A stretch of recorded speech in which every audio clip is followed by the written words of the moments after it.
It's 11 o'clock. Good evening, everyone. I'm Jeff Gianola. We first told you last week about a sex offender living right up next to a Beaverton elementary school. Well, our Chris Holmstrom was there tonight as parents in the neighborhood called for a special meeting. Chris? Yeah, Jeff, the parents want two things: to get this man out of the neighborhood and also change state laws so that predatory sex offenders aren't able to live near schools in the first place.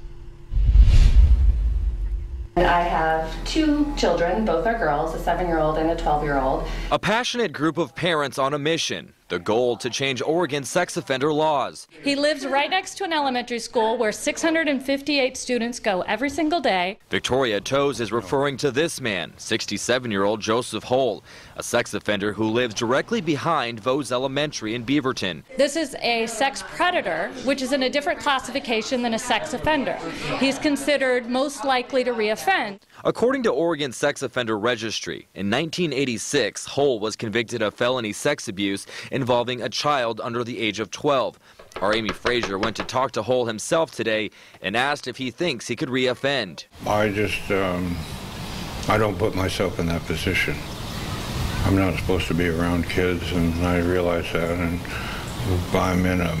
that's why I'm here, is we don't have kids here.